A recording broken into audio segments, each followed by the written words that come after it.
உடனே கரையை நோக்கி வந்துருச்சு இல்ல அதுக்கான அதான் இப்ப அது என்னன்னா ஒரு மாதிரி என்ன தம்பி இப்படி கேக்குறீங்களே.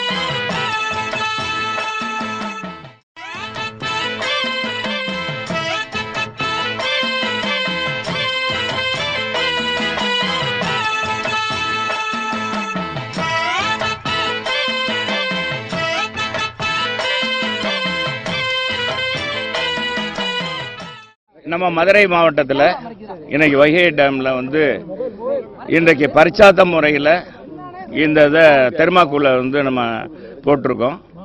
இது முழுமையாக அல்ல, எல்லா பகுதியிலும் அனைத்து பகுதியிலும் இல்லை, ஏறத்தாழ 200 ஸ்கொயர் ஃபீட்டில் இதை போடுறதற்கான முயற்சிகள் இன்றைக்கு எடுக்கப்பட்டிருக்கிறது. இதன் மூலமாக இங்கே இருக்கிற குறிப்பிட்ட அளவு தண்ணியை வந்து பாதுகாக்கின்ற வகையில், எந்த அளவுக்கு அது ஆவியாக மாறுவதை தடுக்கின்ற வகையில் இந்த திட்டம் நிறைவேற்றப்படுகிறது என்பதை அறிகின்ற வகையில் இதை இப்போ பரிச்சாத்த முறையில் ஏற்பாடு பண்ணியிருக்கோம். 10 லட்ச ரூபா செலவில் இந்த இதை ஏற்பாடு பண்ணியிருக்கு.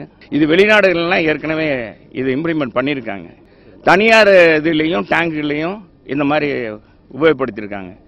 அது இந்த சதுரம் வந்து ஒரு பெரிய இது இப்போ இருக்கிற ஒரு இதை வந்து 4 இதையும் ஒன்றாக இணைக்கின்ற வகையில் ஒரு பெரிய அளவுக்கு சதுரமாக இருந்தால் ஒரு 10க்கு 10ஆக அளவு 10க்கு 5 10க்கு 6 இருக்கும்போது அதனுடைய தாக்கம் குறைவாக இருக்கும். சுற்றி ரீப்பர் அடித்து அதன் மூலமாக இதை நம்ம அந்த தண்ணீரை பாதுகாக்கிறதுக்கான வசதிகள் செய்வதற்கான எதிர்கால நடவடிக்கை எடுக்கப்பட்டிருக்குது.